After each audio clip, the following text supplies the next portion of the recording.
ಪುರಕ್ಕೆ ಚೆನ್ನಮ್ಮ ಅವರ ಪಾರ್ಥಿವ ಶರೀರವನ್ನ ಈಗ ತೆಗೆದುಕೊಂಡು ಹೋಗಲಾಗ್ತಾ ಇದೆ. ಪಾರ್ಥಿವ ಶರೀರ ತೆಗೆದುಕೊಂಡು ಹೋಗ್ತಾ ಇರುವ ಮಾರ್ಗದ ಉದ್ದಕ್ಕೂ ಚೆನ್ನಮ್ಮ ಅವರನ್ನ ಅಂತಿಮ ನಮನ ಅವರಿಗೆ ಸಲ್ಲಿಸೋದಕ್ಕೆ ದರ್ಶನಕ್ಕೂ ಕೂಡ ಅವಕಾಶವನ್ನ ಮಾಡಿಕೊಡ್ಲಾಗ್ತಾ ಇದೆ. ರಸ್ತೆಯುದ್ದಕ್ಕೂ ಜನಸಾಗರ, ರಸ್ತೆ ಬದಿಗಳಲ್ಲಿ ಕಾದು ನಿಂತಿದ್ದಾರೆ ಸಾವಿರಾರು ಜನ. ಮಾಜಿ ಪ್ರಧಾನಿ ದೇವೇಗೌಡರ ಪತ್ನಿಯಾಗಿ ಅವರು ಸಾಕಷ್ಟು ಏಳು ಬೀಳುಗಳನ್ನ ಕಂಡಿದ್ದಾರೆ. ಅದರಲ್ಲೂ ಕೂಡ ರಾಜಕೀಯ ಕುಟುಂಬ, ಆದರೆ ತಾನು ರಾಜಕೀಯೇತರವಾಗಿ ಯಾವ ರೀತಿಯಾಗಿ ಬದುಕಬಹುದು ಅನ್ನೋದನ್ನ ತೋರಿಸಿಕೊಟ್ಟವರು ಚೆನ್ನಮ್ಮ ಅವರು. ಚೆನ್ನಮ್ಮ ಅವರು ನಿನ್ನೆ ವಿಧಿವಶರಾಗಿದ್ದಾರೆ. ಇದೀಗ ಅವರ ಪಾರ್ಥಿವ ಶರೀರವನ್ನ ಹೊಳೆನರಸೀಪುರಕ್ಕೆ ತೆಗೆದುಕೊಂಡು ಹೋಗಲಾಗ್ತಾ ಇದೆ. ರಾಜ್ಕುಮಾರ್ ಸಮಾಧಿ ರೋಡಲ್ಲಿ ದರ್ಶನವನ್ನ ಪಡೆದ್ರು ಜನ. ನೆಲಮಂಗಲ ದಾಟಿ ಹಾಸನ ರೋಡಲ್ಲಿ ಇದೀಗ ಅವರ ಪಾರ್ಥಿವ ಶರೀರವನ್ನ ತೆಗೆದುಕೊಂಡು ಹೋಗಲಾಗ್ತಾ ಇದೆ. ಪಾರ್ಥಿವ ಶರೀರದ ವಾಹನದ ಹಿಂದಿದೆ ಇಡೀ ಕುಟುಂಬ. ಸಂಜೆಯ ಹೊತ್ತಿಗೆ ಹೊಳೆನರಸೀಪುರಕ್ಕೆ ಪಾರ್ಥಿವ ಶರೀರ ಹೋಗಲಿದ್ದು, ನಾಳೆ ಸಂಜೆ ಮಾವಿನಕೆರೆಯ ಕ್ಯಾತನಹಳ್ಳಿಯಲ್ಲಿ ಚೆನ್ನಮ್ಮ ಅವರ ಅಂತ್ಯ ಸಂಸ್ಕಾರ ನೆರವೇರಲಿದೆ. ಶ್ರೀ ರಂಗನಾಥ ಸ್ವಾಮಿ ಬೆಟ್ಟದ ತಪ್ಪಲಿನಲ್ಲಿ ಇದಕ್ಕಾಗಿ ಸಿದ್ಧತೆಗಳನ್ನು ಕೂಡ ಮಾಡಿಕೊಳ್ಳಲಾಗ್ತಾ ಇದೆ. ಒಂದು ಕಡೆ ಅವರ ಪಾರ್ಥಿವ ಶರೀರವನ್ನ ತೆಗೆದುಕೊಂಡು ಹೋಗ್ಲಾಗ್ತಾ ಇದ್ರೆ, ಮತ್ತೊಂದು ಕಡೆ ಜನರು ರಸ್ತೆ ಬದಿಯಲ್ಲಿ ನಿಂತು ಅಂತಿಮ ನಮನವನ್ನ ಸಲ್ಲಿಸ್ತಾ ಇದ್ದಾರೆ. ಬೆಂಗಳೂರಿನಿಂದ ಹೊಳೆನರಸೀಪುರಕ್ಕೆ ಪಾರ್ಥಿವ ಶರೀರವನ್ನ ತೆಗೆದುಕೊಂಡು ಹೋಗ್ಲಾಗ್ತದೆ. ಅಲ್ಲಲ್ಲಿ ಜನರು ಅವರಿಗೆ ಅಂತಿಮ ನಮನವನ್ನ ಸಲ್ಲಿಸ್ತಾ ಇದ್ದಾರೆ. ಈಗಾಗಲೇ ಗಣ್ಯರಾದಿಯಾಗಿ ಅನೇಕರು ಬೆಂಗಳೂರಿನಲ್ಲಿ ಅನೇಕರು ಅಂತಿಮ ನಮನವನ್ನ ಸಲ್ಲಿಸಿದ್ದಾರೆ. ಇವತ್ತು ಮಧ್ಯಾಹ್ನದವರೆಗೂ ಕೂಡ ಪಾರ್ಥಿವ ಶರೀರವನ್ನ ಪದ್ಮನಾಭನಗರದಲ್ಲಿರುವವರ ನಿವಾಸದಲ್ಲಿ ಇಡಲಾಗಿತ್ತು. ಅನೇಕರು ಅಲ್ಲಿ ಬಂದು ನಮನವನ್ನ ಸಲ್ಲಿಸಿದ್ದಾರೆ. ಇಂತಹ ಸಂದರ್ಭದಲ್ಲಿ ಇದೀಗ ಅವರ ಊರಿನತ್ತ ಅವರ ಪಾರ್ಥಿವ ಶರೀರ ಹೊರಟಿದೆ. ಹೊಳೆನರಸೀಪುರದತ್ತ ಅಂತಿಮ ಯಾತ್ರೆ ತೆರಳುತ್ತಾ ಇದ್ದು, ಆ ಸಂದರ್ಭದಲ್ಲಿ ಮಾರ್ಗ ಮಧ್ಯದಲ್ಲಿ ಜನರು ಅಂತಿಮ ನಮನವನ್ನ ಕೂಡ ಸಲ್ಲಿಸಿದ್ದಾರೆ. 1937ರಲ್ಲಿ ಚೆನ್ನಮ್ಮ ಅವರ ಜನನವಾಗುತ್ತೆ. ಹಿರೇಹಳ್ಳಿಯಲ್ಲಿ ಅವರು ಜನಿಸ್ತಾರೆ. ಹಾಸನದ ಮುತ್ತಿಗೆ ಹಿರೇಹಳ್ಳಿಯಲ್ಲಿ ಅವರ ಜನನ. 1954 ಮೇ 25 ದೇವೇಗೌಡರ ಅವರ ಜೊತೆಗೆ ವಿವಾಹವಾಗುತ್ತೆ. ಚಿಕ್ಕ ವಯಸ್ಸು ಆಗ ಚೆನ್ನಮ್ಮ ಅವರಿಗೆ. ಆಗದಿಂದಲೂ ಕೂಡ ಅವರು ದೇವೇಗೌಡರ ಪ್ರತಿಯೊಂದು ಹೆಜ್ಜೆಯಲ್ಲೂ ಹೆಜ್ಜೆ ಹಾಕಿದವರು. ಆದರೆ ರಾಜಕೀಯದಿಂದ ಬಹಳ ದೂರ ಇದ್ದವರು ಚೆನ್ನಮ್ಮ. ತನ್ನ 4 ಮಕ್ಕಳು, ಗಂಡು ಮಕ್ಕಳು, 2 ಹೆಣ್ಣು ಮಕ್ಕಳು, ಎಲ್ಲರಿಗೂ ಕೂಡ ಪ್ರತಿ ಒಂದು ಹಂತದಲ್ಲಿ ಬೆನ್ನೆಲುಬಾಗಿ ನಿಂತವರು ಚೆನ್ನಮ್ಮ ಅವರು. ಕಾರಣ ದೇವೇಗೌಡರು ರಾಜಕೀಯದಲ್ಲಿ ಇದ್ದಂಥವರು. ಇಂತಹ ಸಂದರ್ಭದಲ್ಲಿ ಮನೆಯ ಪ್ರತಿಯೊಂದು ಆಗು ಹೋಗುಗಳನ್ನು ನೋಡ್ಕೊಳ್ಳೋದಕ್ಕೆ ಸಾಧ್ಯ ಆಗಿರಲಿಲ್ಲ. ಮಾಜಿ ಪ್ರಧಾನಿಗಳು ದೇವೇಗೌಡರು ತಾನು ಯಾವ ರೀತಿಯಾಗಿ ರಾಜಕೀಯದಲ್ಲಿ ತಾನು ಎಲ್ಲಾ ರೀತಿಯ ಆಗುಹೋಗುಗಳನ್ನು ಗಮನಿಸ್ತಾ ಇದ್ರು, ಅದೇ ರೀತಿಯಾಗಿ ಮನೆಯಲ್ಲಿ ಚೆನ್ನಮ್ಮ ಅವರು ಪ್ರತಿ ವಿಚಾರದಲ್ಲೂ, ಮಕ್ಕಳ ವಿಚಾರದಲ್ಲಿ ಆಗಿರ್ಬೋದು ಅಥವಾ ರಾಜಕೀಯದಲ್ಲಿ ಯಾರ್ಯಾರು ಮನೆಗೆ ಬರ್ತಾರೆ ಅವರಿಗೆ ಬೇಕಾದಂತಹ ಆತಿಥ್ಯವನ್ನು ವಹಿಸೋದಾಗಿರ್ಬೋದು, ಅಥವಾ ಏನು ಆಗತ್ತೆ ಅಂದ್ರೆ ರಾಜಕೀಯದ ವಿಚಾರವನ್ನ ಬಿಟ್ಟು ಮಾತಾಡ್ತಾ ಇದ್ರು. ಏನೇನು ಆಗ್ತಾ ಇದೆ, ಹೇಗೆ ಏನು, ಪ್ರತಿಯೊಬ್ಬರ ಕುಶಲೋಪಚಾರಿಯನ್ನ ವಿಚಾರಿಸಿಕೊಳ್ತಾ ಇದ್ರು. ಎಲ್ಲರನ್ನ ಪ್ರೀತಿಯಿಂದ ನೋಡ್ತಾ ಇದ್ರು. ಅದಕ್ಕೆ ಮಾತೃ ಹೃದಯಿ ಚೆನ್ನಮ್ಮ ಅಂತ ಪ್ರತಿಯೊಬ್ಬರು ಕರೀತಾ ಇರೋದು, ಅವರ ಬಗ್ಗೆ ಮಾತಾಡ್ತಾ ಇರೋದು. ಜೊತೆಗೆ ಮನೆಗೆ ಯಾರೇ ಬಂದರೂ ಕೂಡ ಅವರು ಊಟ ತಿಂಡಿ ಇಲ್ಲದೆ ಹೋಗ್ತಾ ಇರಲಿಲ್ಲ. ಪ್ರತಿಯೊಬ್ಬರಿಗೂ ಊಟ ತಿಂಡಿ ಕೊಟ್ಟೆ ಕಳಿಸ್ತಾ ಇದ್ರು. ಅನ್ನಪೂರ್ಣೇಶ್ವರಿ ಆಗಿ ಈಗ ಪ್ರತಿಯೊಬ್ಬರು ಅವ್ರು ನೆನಪಿಸಿಕೊಳ್ತಾ ಇದ್ದಾರೆ. ಎಚ್ ಡಿ ರೇವಣ್ಣ ತಡ್ಕೊಳ್ಳೋದಕ್ಕೆ ಆಗ್ತಾ ಇಲ್ಲ ಈ ಒಂದು ನೋವನ್ನ. ತಾಯಿ ಇಲ್ಲ ಅನ್ನೋದನ್ನ ಅವರಿಗೆ ನೆನೆಸ್ಕೊಳ್ಳೋದಕ್ಕೂ ಕೂಡ ಸಾಧ್ಯ ಆಗ್ತಾ ಇಲ್ಲ.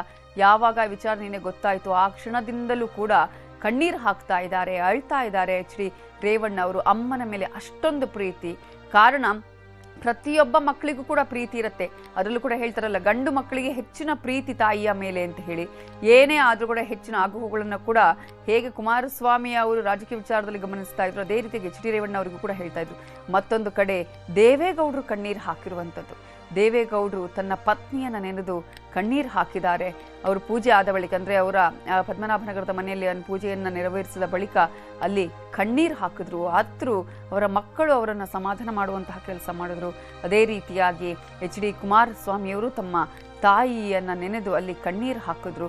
ಪ್ರತಿಯೊಬ್ಬರಿಗೂ ಕೂಡ ತಮ್ಮ ತಾಯಿ ಅಂದ್ರೆ ಅಷ್ಟೇ ಇಷ್ಟ ಇರುತ್ತೆ. ಪ್ರತಿಯೊಬ್ಬರು ಕೂಡ ತಾಯಿಯನ್ನ ಪ್ರತಿ ಆಗುಹೋಗಳು ಗಮನಿಸ್ತಿರ್ತಾರೆ, ತಾಯಿ ಆಗುಹೋಗಳನ್ನು ಗಮನಿಸ್ತಾ ಇರ್ತಾಳೆ. ಇಂತಹ ಸಂದರ್ಭದಲ್ಲಿ ಮತ್ತೆ ಬರುವೆ ಅಂತ ಹೇಳಿ ಹೋದಂತಹ ತಾಯಿ ಮತ್ತೆ ವಾಪಸ್ ಮನೆಗೆ ಬಂದಿದ್ದು ಈ ರೀತಿಯಾಗಿ ಅದನ್ನು ನೆನೆಸ್ಕೊಳ್ಳೋದಕ್ಕೂ ಕೂಡ ಸಾಧ್ಯ ಆಗ್ತಾ ಇಲ್ಲ ಅವರಿಗೆ. ಉಸಿರಾಟದ ಸಮಸ್ಯೆ ಇದ್ದೆ ಅದನ್ನು ಸರಿಪಡಿಸ್ಕೊಂಡು ಆಸ್ಪತ್ರೆಯಿಂದ ಮನೆಗೆ ಬರ್ತಾರೆ ಅನ್ನುವಂತಹ ಯೋಚನೆನೇ ಇತ್ತು.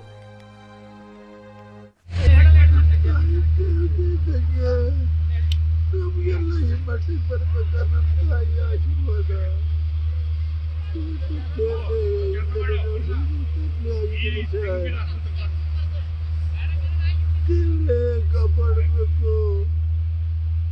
ನಮ್ಮ ತಾಯಿನ ಶಿಕ್ಷೆಯಲ್ಲಿ ದೊಡ್ಡ ಗುರುಗಳು ಚೆನ್ನಂದರೆ ಬನ್ನಿ ಅಂತಂದರು. ಈಗೆಲ್ಲಿ ಯಾರೇ ಹೋದ್ರು ಒಂದು ದಿವಸ ಒಬ್ರಿಗೆ ಇಲ್ಲ. ಅವ್ರ ಕೈಲಾದಷ್ಟು ಊಟ ಚಿಟ್ಟಿ ಕೊಟ್ಟು ಅವ್ರ ಕೈಲೇನು ಕೊಟ್ಬಿಡ್ತಾರೆ. ಸೀರೆ ಕೊಟ್ಟು ಇದು ಕೊಟ್ಟು ಎಲ್ಲ ಅವ್ರಿಗೇನು ಕಷ್ಟ ಇದ್ದದೆಲ್ಲ ಇರ್ತಾರೆ. ಇವತ್ತು ಜೀವಕ್ಕೆ ಕಳ್ಕೊಂಡ್ಬಿಟ್ಟಿದ್ದೀರಿ. ಸ್ಥಳಕ್ಕೆ ಸಿದ್ಧತೆಯನ್ನು ಪರಿಶೀಲನೆ ಮಾಡಲಿಕ್ಕೆ ಮಾಜಿ ಸಚಿವರು ಎಚ್ ಡಿ ರೇವಣ್ಣವರು ಬಂದಿದ್ದಾರೆ. ಅವನು ಕೂಡ ಮಾತಾಡಿಸ್ತೀನಿ. ಸರ್, ಇವತ್ತು ಹರದನಹಳ್ಳಿಯಲ್ಲಿ ನಿಮ್ಮ ತಾಯಿಯವರ ಅಂತಿಮ ಅಂತ್ಯಕ್ರಿಯೆಯನ್ನು ಮಾಡಲಿಕ್ಕೆ ವ್ಯವಸ್ಥೆ ಮಾಡ್ಕೊಂಡಿದ್ದೀವಿ ಸರ್. ಎಷ್ಟೊತ್ತಿಗೆ ಆಗುತ್ತೆ ಸರ್? ನಾಳೆ ಯಾವ ರೀತಿಯಾಗಿ ವಿಧಿವಿಧಾನಗಳು ನಡೆಯುತ್ತೆ ಸರ್? ದೇವತೆ ಕಳ್ಕೊಂಡ್ಬಿಟ್ಟೆ ಸರ್ ನನ್ನ ತಾಯಿನ. ಇನ್ನಾಡು 12ರಿಂದ ಹಾಕೊಂಡ್ರಿ ಸರ್. ಚೆನ್ನಮ್ಮನವರು ಅಂತ ಹೇಳಿದ್ರೆ ಸಾಕಷ್ಟು ಜನರಿಗೆ ಹೊಳೆನರಸೀಪುರ ಮಾತ್ರ ಅಲ್ಲ ಸರ್, ರಾಜ್ಯದ ಮೂಲೆ ಮೂಲೆಗಳಿಂದ ಬಂದಂಥ ಜನರಿಗೆ ಅನ್ನ ಹಾಕಿದಂಥ ತಾಯಿ ಸರ್. ಇವರನ್ನು ನೆನೆಸ್ಕೊಳ್ಳೋದಾದ್ರೆ ಸರ್, ಎಷ್ಟು ಜನಕ್ಕೆ ಅನ್ನ ಹಾಕಿದ್ರು ಹಾಗೆಲ್ಲ ಎಲ್ಲರಿಗೂ ಊಟ ಹಾಕಿ ವಿದ್ಯಾಭ್ಯಾಸ ಎಲ್ಲ ಕೊಡೋರು ಬಡವರಿಗೆ. ಗೊತ್ತಿಲ್ಲ ಸರ್. ನೀವು ಚಿಕ್ಕದಲ್ಲಿದ್ದಾಗಲೂ ಕೂಡ ಬಡತನದಲ್ಲಿದ್ದಾನೆ ಅವರು ದೇವೇಗೌಡರಿಗೆ ನೆರವಾಗಿದ್ದಂಥವ್ರು. ರಾಜಕೀಯದಲ್ಲಿ ಎಷ್ಟೇ ಸೋಲು ಅನುಭವಿಸ್ಲಿ, ಗೆಲುವು ಅನುಭವಿಸ್ಲಿ, ದೇವೇಗೌಡರ ಬೆನ್ನಿಗೆ ನಿಂತಿದ್ದವರು ಚೆನ್ನಮ್ಮ ಅವರು. ನೀವು ಕಂಡಂತೆ ಚೆನ್ನಮ್ಮ ಅವರು ನಿಮ್ಮ ಗೆಲುವನ್ನು ಕೂಡ ರಾಜಕೀಯದ ಬೆನ್ನೆಲುಬು ಕೂಡ ಅವರಾಗಿದ್ದರು ಸರ್. ಇದ್ರ ಬಗ್ಗೆ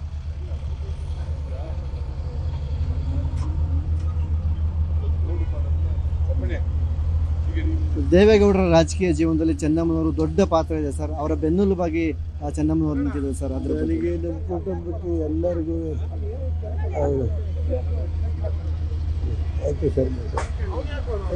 ಇದಿಷ್ಟು ರೇವಣ್ಣವರ ಮಾತು. ಅವರು ತುಂಬ ಭಾವುಕರಾಗಿದ್ದಾರೆ. ಅವ್ರ ಮಾತು ಕೂಡ ಬರ್ತಾ ಇಲ್ಲ. ಕೇವಲ ಅಳೋದನ್ನು ಬಿಟ್ಟರೆ ಬೇರೆ ಮಾತು ಬರೋದಿಲ್ಲ ಎಂಬಂಥ ಸನ್ನಿವೇಶದಲ್ಲಿ ಅವರಿದ್ದಾರೆ. ಅವರು ಚೆನ್ನಮ್ಮನವರು ಸಾಕಷ್ಟು ಜನಕ್ಕೆ ಅನ್ನ ಹಾಕಿದ್ದಾರೆ, ಬಡವರಿಗೆ ಶಿಕ್ಷಣ ಕೊಡಿಸಿದ್ದಾರೆ. ನನ್ನ ತಾಯಿ ಅಂತ ಹೇಳಿದ್ರೆ ದೇವರಿಗೆ ಸಮಾನ ಆಗಿದ್ದಂಥವ್ರು. ಅವ್ರನ್ನ ಕಳೆದುಕೊಂಡು ಈಗ ನಾವು ಕೂಡ ಅನಾಥರಾಗಿದ್ದೀವಿ ಎಂಬಂಥ ಮೂಕ ರೋದನೆಯನ್ನು ಅವರು ಇಲ್ಲಿ ಹಾಸನದಲ್ಲಿ ವ್ಯಕ್ತಪಡಿಸ್ತಾರೆ. ಕ್ಯಾಮ್ರಾ ಪರ್ಸನ್ ರಾಹುಲ್ ಜೊತೆ ಕೃಷ್ಣ ಇಬ್ಬೀಡು, ನ್ಯೂಸ್ 18 ಹಾಸನ.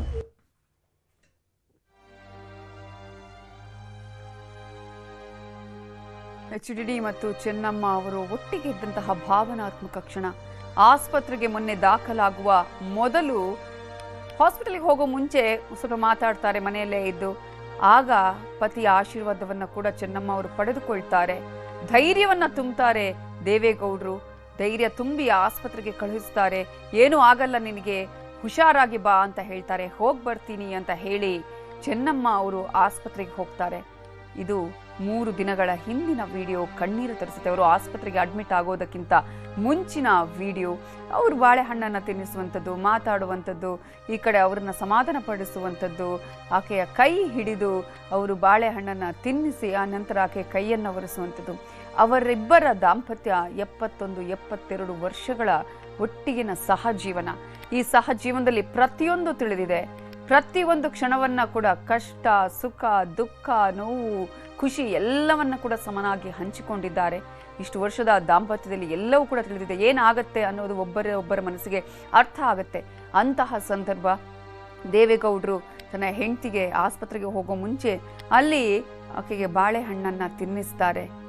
ಈ ವಿಡಿಯೋ ಪ್ರತಿಯೊಬ್ಬರಲ್ಲೂ ಕೂಡ ಭಾವನಾತ್ಮಕವಾದಂತಹ ಒಂದು ವಿಚಾರವನ್ನು ತೋರಿಸುತ್ತೆ. ಯಾವ ರೀತಿಯಾಗಿದ್ರು, ಅವರ ಜೀವನ ಹೇಗಿತ್ತು, ಅವರ ದಾಂಪತ್ಯ ಹೇಗಿತ್ತು, ಒಬ್ಬರನ್ನೊಬ್ಬರು ಬಿಟ್ಟಿಡ್ತಾ ಇರಲಿಲ್ಲ ಅನ್ನೋದನ್ನ ಅನೇಕರು ಹೇಳ್ತಾರೆ.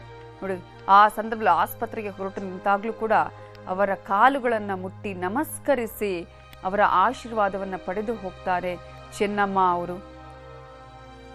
ಪ್ರತಿ ಹಂತದಲ್ಲೂ ಅಷ್ಟೇ, ಊಟ ತಿಂಡಿಯ ವಿಚಾರವೂ ಕೂಡ ಅಷ್ಟೇ, ಎಲ್ಲವೂ ಕೂಡ ಗೊತ್ತಿರುತ್ತೆ ಚೆನ್ನಮ್ಮ ಅವರಿಗೆ. ಎಷ್ಟೊತ್ತಿಗೆ ಬರ್ತಾರೆ ಏನು ಅನ್ನುವಂಥದ್ದು, ಮನೆಯಲ್ಲಿದ್ದಂತಹ ಸಂದರ್ಭದಲ್ಲೆಲ್ಲವೂ ಕೂಡ ಇವರಿಬ್ಬರು ಒಟ್ಟಿಗೆ ಇದ್ದದ್ದು. ಊಟ ತಿಂಡಿಯಲ್ಲೂ ಅಷ್ಟೇ, ಇವರಿಬ್ಬರು ಒಬ್ಬರನ್ನೊಬ್ಬರು ಬಿಟ್ಟು ಊಟ ಮಾಡ್ತಾ ಇರಲಿಲ್ಲ. ಅದು ಹೊರಗಡೆ ಹೋದಂತಹ ಸಂದರ್ಭದಲ್ಲಿ ಆದ್ರೆ ಪರಿಸ್ಥಿತಿ ಬೇರೆ ಗೊತ್ತಿರುತ್ತೆ. ಆದರೆ ಮನೆಯಲ್ಲೇ ಇದ್ದಾರೆ ಅಥವಾ ಇಲ್ಲೇ ಇದ್ದಾರೆ, ಮನೆಗೆ ಊಟಕ್ಕೆ ಬರ್ತಾರೆ ಅಂತ ಹೇಳಿದ್ರೆ ಕಾಯ್ಕೊಂಡು ಊಟವನ್ನ ಮಾಡದೆ ಇರ್ತಾ ಇದ್ರು ಚೆನ್ನಮ್ಮ ಅವರು.